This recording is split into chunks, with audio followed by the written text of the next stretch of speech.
Abre a sua Bíblia ou acompanhe ali no telão. A mensagem de hoje tem por tema uma promessa antiga para um coração novo. O texto base está no livro de Josué, capítulo 1, versículo 2, e a versão utilizada é a Almeida Revista e Corrigida. Moisés, meu servo, é morto. Levanta-te, pois, agora, passa este Jordão, tu e todo este povo, à terra que eu dou aos filhos de Israel.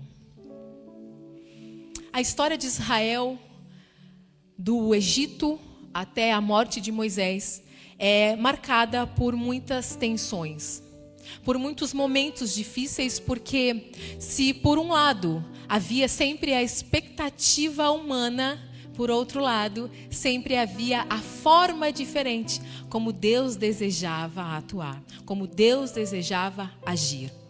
Primeiro veio um tempo muito difícil, um tempo de fome, ainda falando lá da família de Jacó, e foram conduzidos ao Egito através de José, e ali eles foram muito bem recebidos. O povo de Israel foi acolhido, receberam uma porção de terra, e aparentemente esse era o plano de Deus para aquele povo. A fome cessou. E eles ali se estabeleceram e aparentemente era um lugar onde seriam para sempre prósperos e viveriam tempos de paz. Depois da morte de José, no entanto, levantou-se um faraó que não conhecia a história, assim diz a Bíblia. E os israelitas cresceram, se multiplicaram e passaram a ser vistos então pelo faraó como uma ameaça. Foram escravizados por 400 anos. Sofreram trabalhos forçados e muitas perseguições. Ou seja, aquele plano de se estabelecerem no Egito caiu por terra. Já não era mais como era antes.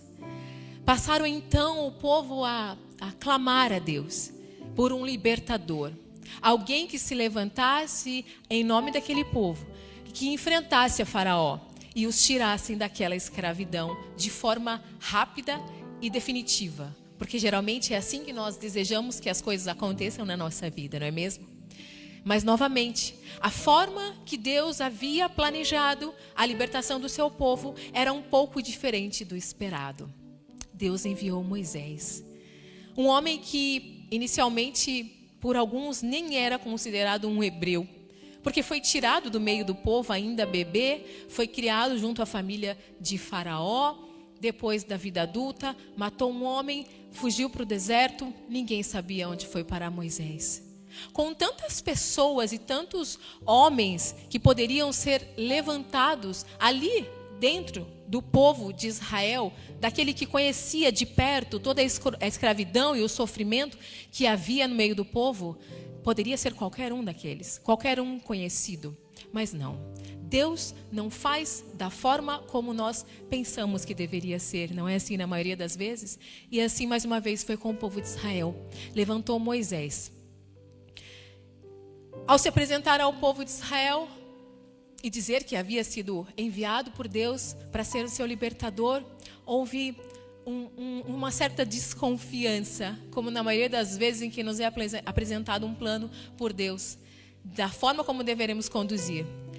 Não precisa abrir, vou ler aqui para vocês, que no livro de Êxodo, capítulo 19, versículo 9, diz assim: O Senhor disse a Moisés: virei em uma densa nuvem, a fim de que o povo, ouvindo-me falar com você, passe a confiar sempre em você. Ou seja, o povo estava desconfiado de que Moisés de fato seria o libertador utilizado por Deus para livrá-los do Egito. Pois bem, agora então o povo passa a confiar em Moisés. Voltaram a se sentir confiantes. Havia um plano de Deus para eles mais uma vez. Neste momento, eu imagino que havia no coração daquele povo um enorme entusiasmo. Eles imaginaram que chegariam rapidamente à terra prometida, que não haveriam mais dificuldades, que Deus destruiria os seus inimigos imediatamente e que viveriam uma nova era de prosperidade. Mas Deus, mais uma vez, tinha outros planos. Ele queria formar um povo santo para si e não apenas libertar escravos. Começa então todo aquele processo difícil, completamente diferente daquilo que era esperado, como nós todos já sabemos. O faraó libera, o faraó diz não vão sair, e vêm as pragas, todas as dificuldades, o mar vermelho, mas havia um plano. E Moisés estava conduzindo o povo de Deus, assim como havia dito. De certa forma, aquele povo, mesmo diante de tantas dificuldades, estavam seguros, porque à frente deles havia um homem cujos planos de Deus era que ele guiasse o seu povo. Dias se passaram, meses, anos, até que em um determinado dia estavam acampados nas terras de Moabe. E Moisés subiu até o Monte Nebo. E o Senhor mostrou a Moisés toda aquela terra. E disse a ele: aqui está a terra que eu jurei aos seus antepassados, Abraão, Isaque e Jacó. E disse: eu darei essa terra aos seus descendentes. Mas você, Moisés, não entrará nela. Você não atravessará o rio. E ali mesmo Moisés morreu. Nós podemos imaginar como ficou o coração daquele povo. Como assim? Não era esse o plano de Deus? Moisés não era o homem escolhido para nos conduzir até a terra prometida? Não foi Deus quem escolheu Moisés? O que aconteceu com os planos de Deus para nós? Todos nós, em algum momento das nossas vidas, enfrentamos mortes, encerramentos, finais que nos fazem paralisar e pensar que é o fim de tudo aquilo que se havia planejado. E eu não estou falando necessariamente sobre a morte de uma pessoa. Estou falando sobre morte de sonhos, morte de projetos. Às vezes morrem relacionamentos, morrem empresas, expectativas ministeriais. E morrem inclusive versões da nossa vida que nós havíamos imaginado. O povo ficou paralisado ali, chorando por Moisés, por um período de 30 dias. Porque uma das maiores dificuldades do ser humano não é lidar com o começo das coisas, mas é aceitar quando elas terminam, quando elas encerram. Há pessoas que continuam vivendo emocionalmente em lugares, em casas, onde não resta mais nada, onde tudo já acabou. E elas permanecem ali estáticas, paradas, esperando por algo que não volta mais. Israel estava vivendo exatamente isso. O texto nos conta que durante 30 dias o povo chorou por Moisés. E isso era justo, era aceitável, era natural. Moisés foi o maior líder da história de Israel até então. Foi ele quem enfrentou a Faraó. Foi ele quem abriu o Mar Vermelho, recebeu a lei de Deus, conduziu o povo durante 40 anos. É natural que a sua morte tenha produzido uma enorme dor naquele povo. Acontece que na lei judaica, o período normalmente de luto é de 7 dias. Ou seja, o povo se lamentou e chorou por um tempo muito maior do que normalmente acontece. Os dias de luto se prolongaram.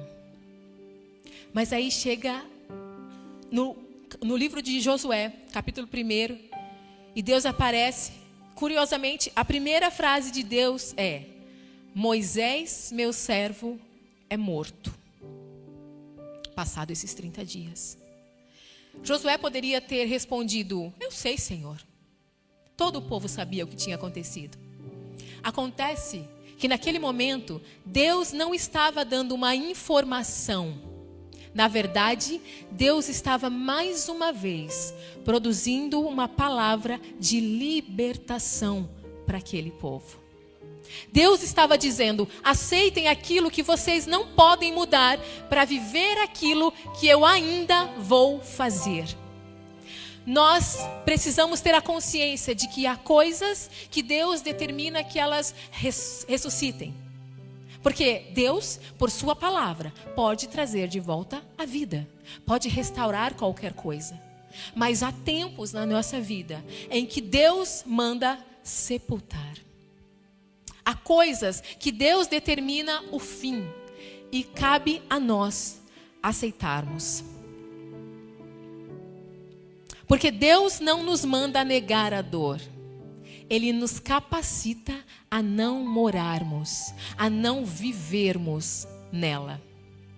Deus respeita a nossa dor, os nossos sentimentos, sejam de tristeza ou de alegria, porque foi Ele quem criou as nossas emoções. Ele não nos atropela, mas a sua palavra é bem clara.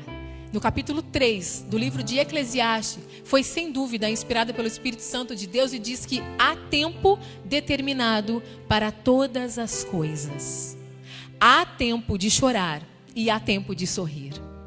Há tempo de se lamentar, de prantear e há tempo de dançar. Observem uma coisa importante. Deus esperou 30 dias. Ele não apareceu no funeral e disse: ei, chega de chorar. Não, porque existe tempo para as nossas lágrimas também. Jesus chorou diante do túmulo de Lázaro. O Evangelho de Cristo Jesus, ele não proíbe as nossas lágrimas, mas ele impede que as nossas lágrimas governem a nossa vida para sempre. Há pessoas que transformam aquilo que deveria ser uma estação em morada, em residência. O sofrimento vira identidade dessa pessoa. E toda conversa que você tem com ela leva para o mesmo lugar, um lugar da dor. Todas as decisões em que essa pessoa passa a tomar é baseada numa dor, numa tristeza que ela não consegue se desvencilhar. O relógio anda, a vida anda, as coisas mudam. Mas a alma ficou parada, ficou presa na tristeza. Um exemplo disso, e que eu muitas vezes me deparei em casos jurídicos no meu trabalho, são, por exemplo, mulheres que foram abandonadas pelo seu marido, ou que tiveram um relacionamento rompido de uma forma muito drástica, muito terrível. Passam-se 5, 10, 15, 20 anos e essa mulher permanece sem permitir que ninguém se aproxime dela.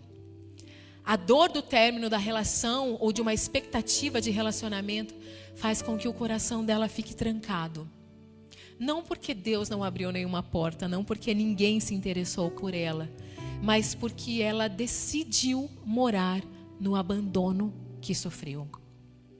Muitas vezes também nós nos deparamos com empresários que deram tudo de si, que investiram, que deram o seu tempo, que planejaram uma empresa. Porém, as coisas não saíram como ele imaginou. E a empresa veio a fechar. Todas as vezes que você vai conversar com aquela pessoa e vai dizer para ela sobre um novo projeto, um novo plano, uma nova porta que se abre, as respostas sempre vêm amargas. Porque ele permanece vivendo na falência da sua empresa. A empresa fechou, mas ele continua lá, continua nela. Ainda existem pais e mães, e isso eu digo com muito respeito, que vivem um luto há muitos anos. Eu não tenho a menor dúvida que perder um filho deve ser uma das dores mais horrendas que se pode suportar. Sepultar um filho é antinatural. Nós fomos criados para sepultar os nossos pais e não o contrário. Quando um pai ou uma mãe perde um filho, essa dor ela nunca desaparece. Mas alguns pais acabam por pegar essa dor, essa saudade e a transformam em culpa. Sentem culpa pelo que poderiam ter feito, pelo que poderiam ter dito, onde poderiam ter ido.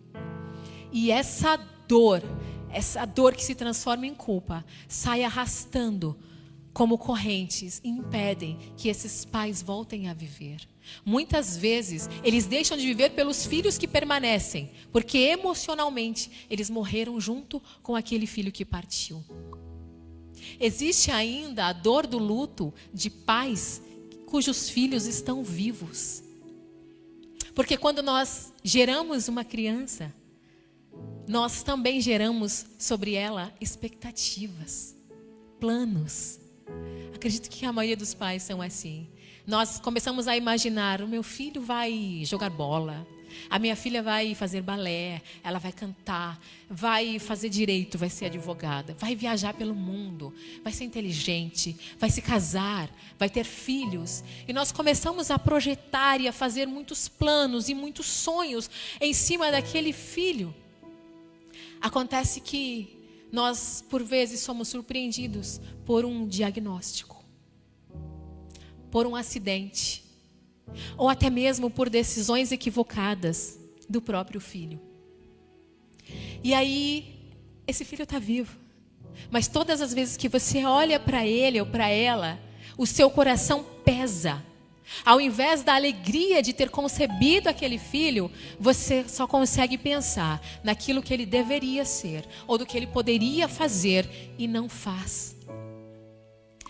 Deus, Ele nos chama a atenção aqui, nesta noite, para que independente de qual seja o plano frustrado, de qual seja o local em que você permanece amarrado à dor, à tristeza pela frustração que você viveu, para que você comece a entregar a Ele e confiar. Porque se você me pergunta, Raquel, como é que a gente faz com a dor de perder um filho? A gente confia que Deus é soberano e que Ele está acima de todas as coisas. Nós confiamos que quem na verdade formou e essa vida foi planejada por Deus. Ele nos deu momentaneamente, Ele nos empresta aos nossos filhos, mas pertence a Ele. E cabe a nós, pais, confiarmos que Ele tem planos e que os planos dEle são maiores e melhores do que os nossos. Amém? A promessa de Deus, ela permanece, mesmo quando tudo ao redor desmorona. Moisés morreu, mas a promessa que Deus havia feito ao seu povo, não. A terra prometida continuava existindo. O Deus da promessa continuava soberano sobre o trono. E a única coisa que havia terminado era o ciclo de Moisés. Apenas a forma como o povo esperava que as coisas acontecessem é que mudou. E nós costumamos confundir os instrumentos com o autor. Nós achamos que Deus, Ele só pode agir através daquela pessoa, daquele emprego, daquele relacionamento, daquele recurso. Então, quando aquela pessoa nos deixa, ou quando nós somos dispensados daquele trabalho com que tanto sonhamos, quando aquele recurso que nós confiávamos não chega ou se esgota, nós costumamos pensar, acabou. Mas não. Eu vou te dar um exemplo muito simples de que o instrumento não faz tanta diferença se o autor da canção permanece de pé. Por exemplo, o nosso maestro poderia ter chegado aqui e nos dito assim, olha, fiz uma canção, redigi uma canção, não sei se redigir é a palavra correta. Redigi uma canção, uma melodia. E há uma expectativa em toda a banda de que os músicos que estão aqui vão tocar essa canção que será apresentada no culto à noite. E a Ariane, violinista, fará um solo. Há uma expectativa de como as coisas vão acontecer. Só que a Ariane ficou doente de repente. E agora? Não tem mais a solista. Não vai mais acontecer? Não. Porque o maestro, que já poderia prever que isso ia acontecer, porque ele sabe muito bem como as coisas funcionam, já deixou a Yasmin ali de prontidão. E a Yasmin vai e toca. A banda toda se reúne. As coisas não acontecem exatamente como havia sido planejado. Mas Moisés saiu do palco. E o maestro Deus continuava regendo a história do seu povo. É isso. Nós precisamos confiar que os instrumentos, as formas utilizadas por Deus, cabe a Ele decidir como e quando. E confiarmos que a canção da nossa vida continua sendo regida por Ele. Se nós confiarmos e passarmos a andar desta forma, não há dor que permaneça para sempre em nossos corações. Deus nunca perde o controle, mesmo quando não sabemos qual será o próximo passo. Israel estava olhando para o túmulo e Deus estava olhando para Canaã.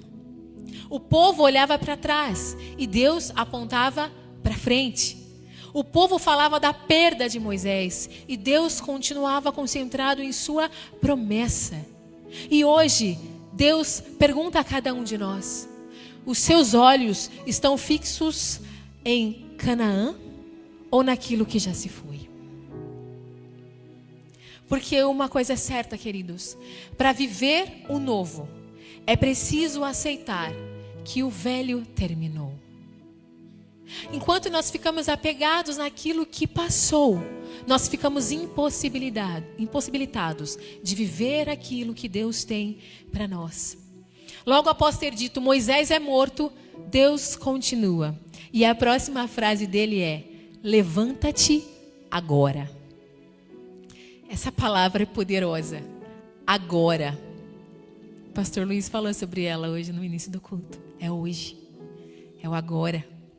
Deus não disse, parem de chorar e então levantem-se. Não. Deus não disse, esperem que a tristeza passe e então levantem-se. Não. Deus disse ao seu povo, da forma como vocês estão, tristes, chorando, com o coração pesaroso, levantem-se. É preciso continuar. Porque muitas vezes nós ficamos esperando que os nossos sentimentos com relação àquela situação mude, para então seguir a caminhada. Nós estamos esperando que consigamos esquecer aquilo que aconteceu, esperando que o nosso choro passe, que a tristeza passe, que a saudade passe, para então nos levantarmos e continuarmos a nossa caminhada. Mas há determinados momentos em que nós precisamos nos levantar e seguir para a promessa, mesmo com dores, mesmo com choro, confiando que no caminho Deus se encarregará de mudar a nossa situação e os nossos sentimentos. Queridos, eu tenho certeza que Josué atravessou o Rio Jordão sentindo falta de Moisés. Eu imagino que por vezes os olhos dele se encheu de lágrimas. Ele deve ter sentido, sem dúvida, um aperto no peito pela falta do amigo Moisés, do seu mentor Moisés. Provavelmente ele tenha sentido medo e insegurança. Mas Deus disse a ele, seja forte e corajoso. Porque coragem não é ausência de dor e de tristeza. Coragem é prosseguir apesar da tristeza. Coragem é prosseguir apesar da dor. É necessário força e coragem para atravessar momentos de perda, de frustração e não parar de caminhar apesar de. Talvez você esteja parado, ainda esperando a volta de um relacionamento, esperando aquele emprego voltar nos moldes que você queria, no cargo que você queria, do jeito que você queria. Talvez você esteja parado, esperando um pedido de perdão que não virá. Talvez você esteja parado ainda na sua infância, esperando um retorno de algo que não vem mais. Parado, esperando um tempo que não volta. E enquanto espera pelo passado, nós perdemos de viver aquilo que Deus tem para nós hoje. O passado, ele não volta, mas Deus permanece criando novos futuros. Aceitar a soberania de Deus é o primeiro passo para o milagre. Passei demais. Aceitar a soberania de Deus é acreditar de todo o nosso coração que o seu poder é absoluto. que Ele tem a autoridade e o domínio sobre todas as coisas. Significa entender que Ele governa o universo de acordo com a sua perfeita vontade e que nada acontece fora do seu controle, garantindo que os propósitos dele se realizem. Josué nunca pisaria em Canaã se ele duvidasse do poder de Deus e se ele tivesse pensado, mas será mesmo que Deus vai nos levar? Porque aparentemente o que era para acontecer não aconteceu. Moisés morreu. Igreja, o Jordão, ele só foi atravessado depois que Josué aceitou e obedeceu a palavra de Deus. E esse é um princípio muito poderoso. Existem milagres que nós só viveremos quando aceitarmos a soberania de Deus sobre a nossa vida. A travessia do Jordão estava do outro lado da aceitação. Diga para o seu irmão, a travessia do Jordão está do outro lado da aceitação. Se Josué permanecesse preso ao funeral, ao choro, ao luto, o Jordão permaneceria fechado. Quantas pessoas, quantos de nós estamos esperando que Deus abra o rio? Quantas pessoas esperam que Deus mude a situação, que abra o caminho? E enquanto isso, Deus espera que nós saiamos do nosso cemitério emocional. Um coração cheio de ressentimentos, de dores, de luto, é um cemitério emocional. E nós precisamos sair dele. Porque no cemitério é isso que encontramos. Tristeza. Tristeza pelo que se foi. Tristeza pelo que passou. E é necessário, então, termos um novo coração para então vivermos um novo tempo. Talvez ao fazer uma autoanálise, olhar para a sua situação agora, você se sinta inapto a viver as promessas que Deus fez a você no passado. Talvez você esteja preocupado e pensando, eu sofri tanto nessa vida. Eu já fui tão machucado, tão ferido. Eu já não sou mais o homem ou a mulher que recebeu a promessa de Deus anos atrás. Como se os planos de Deus estivessem realmente presos àquele homem, àquela mulher com quem ele falou. Perceba algo extraordinário nessa passagem. Em nenhum momento Deus disse, Josué, substitua Moisés. Ele disse, levanta-te. Porque Josué nunca seria Moisés. E nem precisava ser. O plano de Deus não era repetir uma história. Era escrever outra. E esse é um problema que muitos de nós enfrentamos. Nós queremos repetir experiências que vivemos no passado. Nós queremos sentir exatamente o que já sentimos no passado e ficamos esperando que Deus faça novamente, igualzinho ele já fez outrora ou em outro tempo. Mas o nosso Deus criativo trabalha com novidades. No capítulo 43, versículos 18 e 19, Isaías declara: não vos lembreis das coisas passadas, nem considereis as antigas. Eis que farei uma coisa nova. Vocês já tiveram a experiência, povo de Deus, de ver o mar vermelho se abrir? Ok, agora é o Rio Jordão. Vocês já tiveram experiências maravilhosas no deserto? Ok, mas agora vão ser experiências maravilhosas em Canaã. Vocês já receberam o maná do céu lá no deserto, mas agora será leite e mel. Deus deseja proporcionar a nós, o seu povo, novas experiências, novos milagres. Mas nós precisamos primeiro nos desprender daquilo que passou. Deus deseja cumprir na minha e na sua vida uma promessa antiga, através de quem nós somos hoje.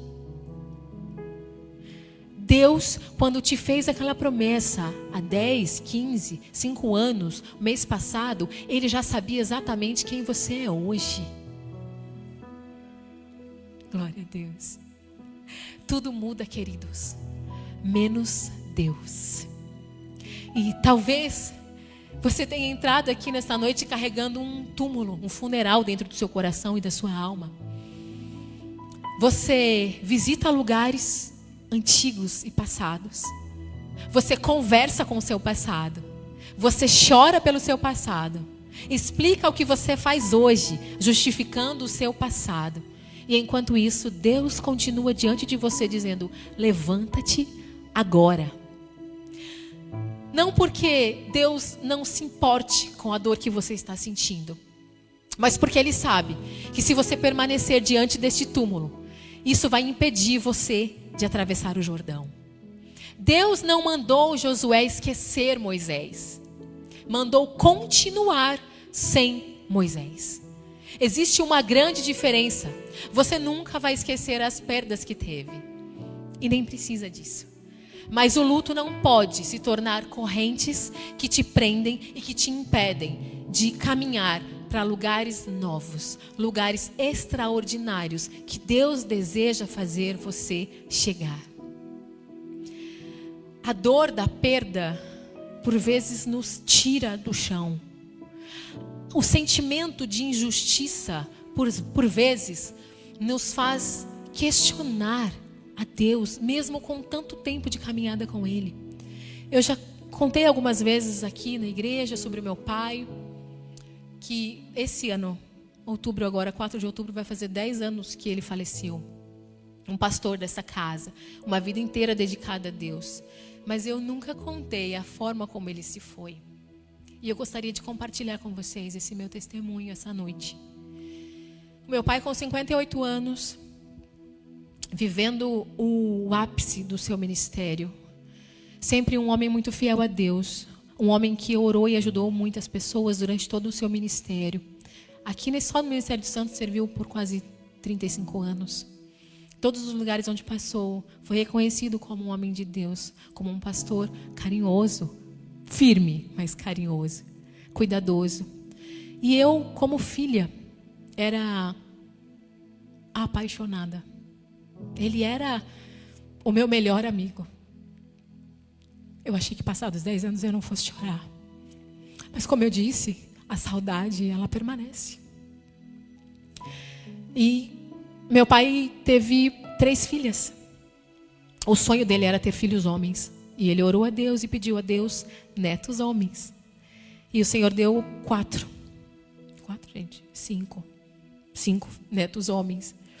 E meu pai, ele era um avô muito presente, muito feliz. Sabe aquela pessoa que faz toda a diferença na casa?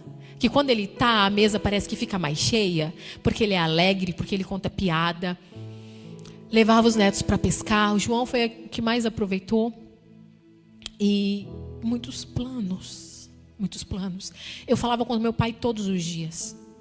A minha situação, enfim, era uma situação um pouco delicada na minha vida naquele momento. E eu contava sempre com meu pai. A minha segurança emocional era o meu pai. Sabe, eu chegava na casa dele, eu já tinha aquela broinha de milho que eu gostava, que só ele ia lá e comprava para mim. Sabe aquele lugar, aquela pessoa que você corre quando está tudo difícil? Que você corre quando está tudo muito bom, porque você quer contar? A nossa amizade era muito forte. Era um amor. E eu realmente confiava nesse amor. As minhas orações desde criança eram: Deus, o Senhor pode levar quem o Senhor quiser, menos o meu pai. Que audácia, que ousadia. Muitas vezes eu fiz essa oração, porque muitas vezes eu tinha pesadelos em que meu pai falecia. E eu acordava, a primeira coisa que eu dizia: Deus, por favor, o meu pai não, o meu pai não. Mas meu pai era um homem tão fiel a Deus, tão temente, que eu me assegurava nisso. Deus vai dar vida longa a ele. Com 58 anos, ele descobriu um câncer no estômago. Fez um tratamento com o médico. Ele estava pastoreando em Minas Gerais nesse tempo. Já há 12 anos lá em Monte Santo de Minas. Um pastor muito querido pela cidade, muito amado. Foi ao médico e o médico disse: olha, é um câncer, é um nódulo pequeno. Nós vamos retirá-lo e o senhor vai viver aí por pelo menos mais uns 50 anos. Isso confortou meu coração. Foi marcada a cirurgia, melhores médicos, melhor convênio. Esperamos que os materiais importados chegassem para que a cirurgia fosse feita da melhor forma possível. Acontece que no dia da cirurgia, o médico dele teve um problema, um contratempo, e enviou um outro médico para fazer a cirurgia. Um médico renomado, professor da Unicamp. Aparentemente estava tudo em ordem. Acontece que no momento da cirurgia, houve um erro médico. A cirurgia, que era para ter sido rápida, eficaz, que faria meu pai viver por pelo menos mais 50 anos, matou meu pai em 21 dias. Eles tiraram mais do que deveria ter sido tirado. Disse que era por precaução, retiraram o estômago todo, tiraram a vesícula e o baço. E quando descolaram o baço, machucaram o pâncreas e ninguém percebeu. Quando meu pai saiu da cirurgia, ele saiu bem. Acontece que ele teve uma pancreatite. 5 dias depois, a febre não cessava, as dores aumentaram, abriram ele novamente. Passaram 3 dias, abriram novamente. Passaram 4 dias, abriram novamente. Foram 20 dias em que ele foi operado 4 vezes. E eu orava com todas as minhas forças. Dizia: Deus, não faz isso. Deus, ele é teu filho. A minha família inteira te serve. Somos fiéis a ti. E teve um dia que o médico chamou a minha mãe, e minhas irmãs não estavam lá nesse tempo. E o médico disse assim: olha, eu peço perdão a vocês. Se eu pudesse voltar atrás, não teria feito a forma como fiz. Mas não há mais o que fazer. O líquido pancreático estava corroendo os órgãos dele. Não tinha mais como costurar. E eu entrei em desespero. E o meu pai sentia dores, mas todo o tempo em paz. Em todo o tempo, meu pai tranquilo, sereno. E ele dizia para mim: Raquel, a minha vida pertence a Deus. E Deus é poderoso para fazer o que Ele quiser. Se Ele quiser reconstruir os meus órgãos, Ele vai fazer. Mas se Ele não quiser, Ele vai me levar para Ele, para a glória dEle. E eu não queria nem ouvir o que Ele tinha para dizer. Uma das últimas coisas que ele fez foi pedir que o tesoureiro da igreja fosse até o hospital para que ele entregasse o dízimo. Irmãos, aquilo começou a me gerar uma revolta. Como que o senhor pode continuar fiel, no mínimo? Fiel nos detalhes. Olha o que está acontecendo. E Deus levou meu pai. As coisas aconteceram. Cuidamos da nossa mãe, que está aí. Minha mãe está por aí, não está aqui. Cuidamos do funeral, eu como filha mais velha, advogada, tratamos de tudo que precisava ser tratado, minha mãe ficou bem. E uma semana depois, eu caí. Era uma tristeza, uma revolta, uma dor tão grande. Eu perdi o meu amigo, meu pai, o meu amor. Aquele que me acolhia, que me ajudava, que me ouvia, que orava por mim, que intercedia por mim. E eu comecei a questionar. O meu coração foi tomado pela revolta. Eu fiquei amarga. A tristeza me deixou amarga. E a minha irmã Roberta, ela dizia: minha irmã, eu sei que você não é isso, você não é assim. Isso precisa mudar, isso precisa acabar. Mas eu não conseguia deixar a dor. Eu fazia parte nesse tempo de um grupo de louvor da igreja, que também era um grupo itinerante. Nós saímos para cantar em alguns lugares. Mas eu cantava com gosto amargo na boca. Eu não conseguia entender, eu não conseguia aceitar a soberania de Deus.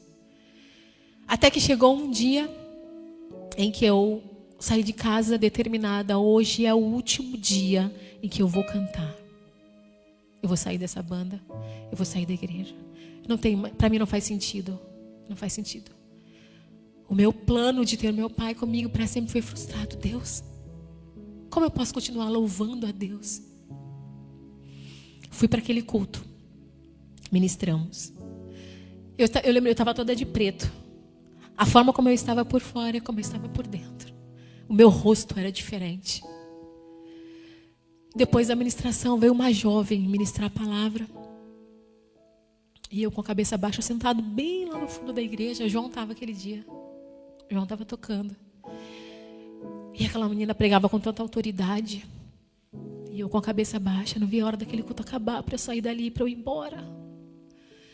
E ela parou, olhou para mim e falou: moça, você aí, levanta.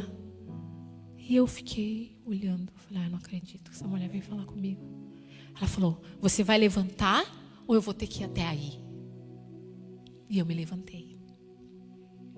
E ela disse: eu vou falar uma vez só.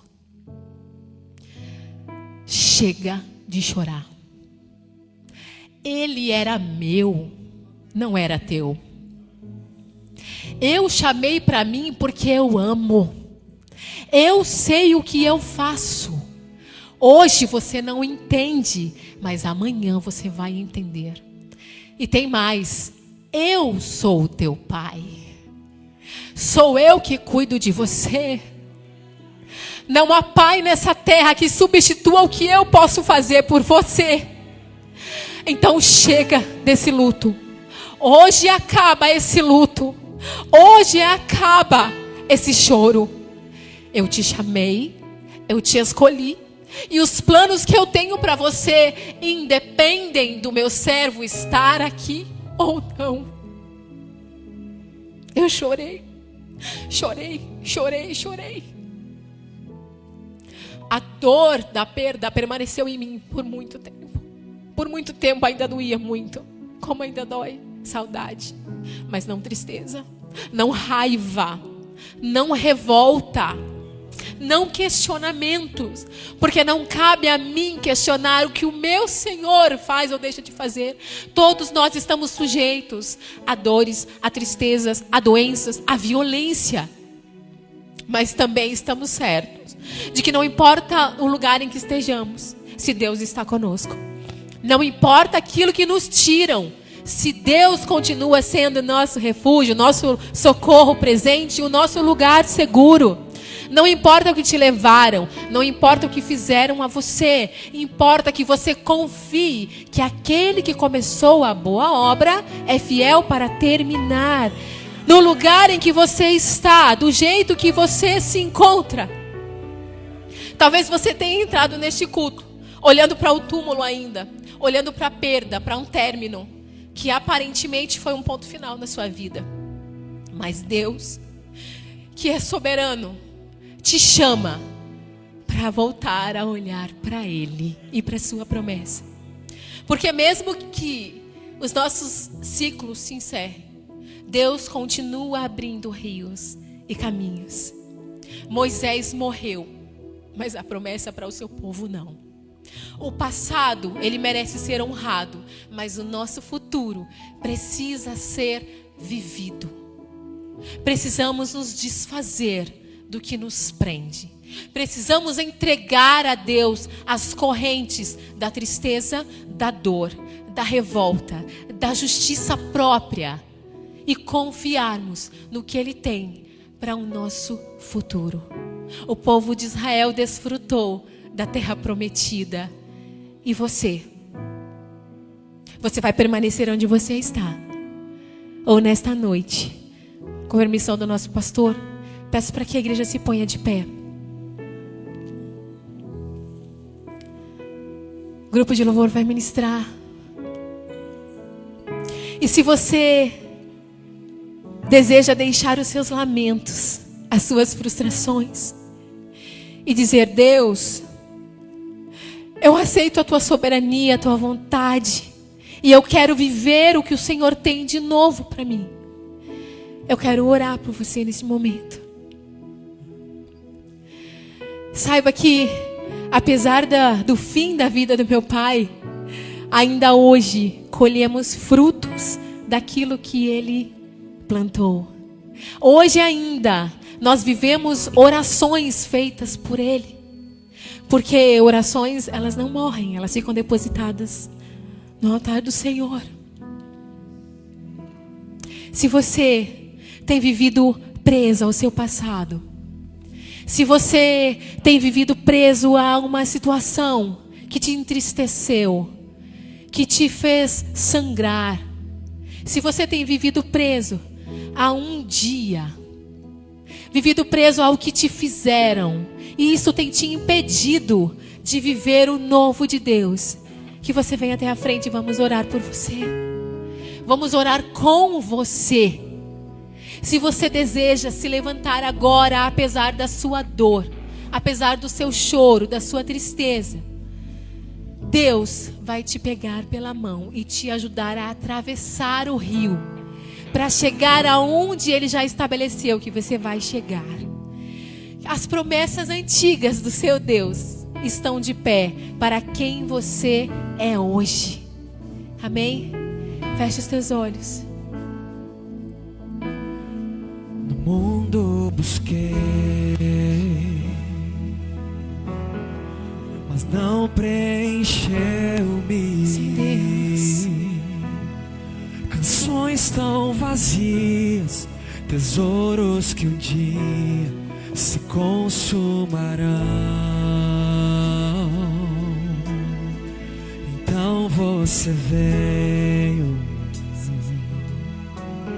e me trouxe pra perto,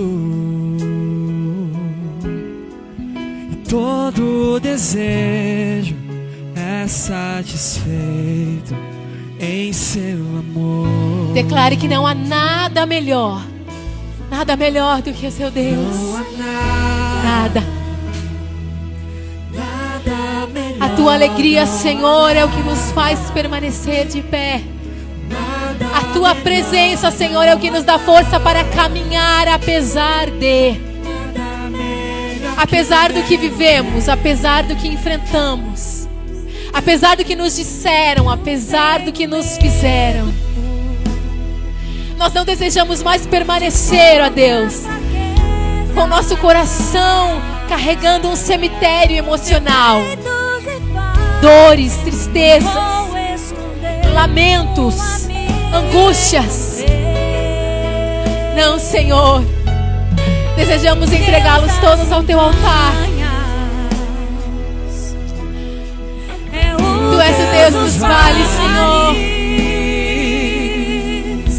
E não há lugar. Nós não podemos nos esconder da tua graça, Senhor. Por isso nos rendemos a ti, ó Deus. Não há nada melhor, não há nada. Confie no plano do Senhor para você. Confie no que Ele estabeleceu. Não há nada melhor do que confiar nos planos dEle. Não há nada. Ah, Deus, eu pensei que fosse diferente. Eu pensei que seria de outra forma. Mas mesmo assim eu decido confiar em Ti. Eu decido confiar que o Senhor tem algo novo para mim, apesar de tudo que eu tenho vivido. Torna o luto em festa, a vergonha em glória. Traz beleza. Só Tu podes, Senhor, só Tu podes. O Senhor pode fazer. Ele quer transformar o teu luto em Traz festa. a vida ao sepulcro. Faz de ossos soldados. Ele abre no mar um caminho. Faz no mar um caminho. O Senhor pode fazer. Tu podes fazer, Senhor. O Senhor pode fazer. Ele diz para você agora: levanta-te. Levanta-te agora. Levanta-te hoje. Se você não tem força, que o Espírito Santo de Deus te levante aí onde você está. Se você não tem forças, que o Espírito Santo de Deus te pegue pela mão e te conduza até esse altar, para que você deixe de lamentar aquilo que não foi e comece a celebrar aquilo que virá. Porque não há nada melhor do que viver os planos de Deus, perfeitos, infalíveis.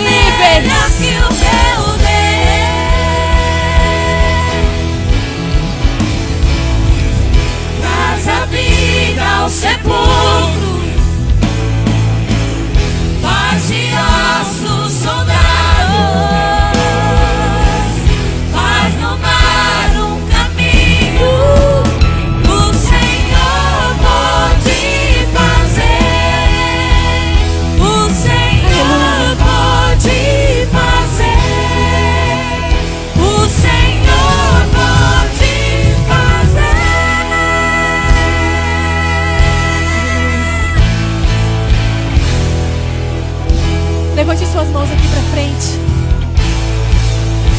Pai, obrigado pela tua palavra, que é viva e eficaz. Obrigada pela tua palavra, que nós podemos, Senhor, sempre adequar aquilo que vivemos hoje, porque ela é eterna. Obrigada, Senhor, porque através do teu Espírito Santo fomos ministrados, ó Deus.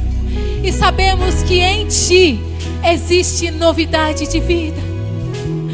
Senhor, eu te peço pela vida dos meus irmãos que estão aqui à frente, que vieram entregar a Ti, Senhor, o seu luto, a sua dor, que vieram, Senhor, entregar a Ti todas as frustrações, os lamentos, as suas injustiças, as suas dores. Senhor, eles estão aqui reconhecendo que confiam em Ti, que apesar do que viveram, apesar do que experimentaram, apesar do que sofreram, eles querem levantar-se em Ti e continuar caminhando para aquilo que o Senhor tem para a vida deles. Pai, aponta um novo caminho. Assim como o Senhor mostrou a terra de Canaã para o teu povo e disse: caminha, porque está logo ali à frente o que eu tenho para você. Que o Senhor possa mostrar a cada um dos meus irmãos aqui nesta noite o que eles precisam atravessar, quais são os passos que precisam ser tomados, que precisam ser dados. Ajuda-os, Senhor, ajuda-os a caminhar apesar das dores. Que eles sejam fortalecidos, renovados, que eles encontrem um novo ânimo, novos sonhos, novos planos, novos projetos em Ti, ó Deus, para que eles possam voltar a sorrir, confiando que Tu és soberano e que Tu estás sobre todas as coisas e que os Teus planos a nosso respeito são maiores e melhores, são sempre maiores e melhores. Em nome de Jesus.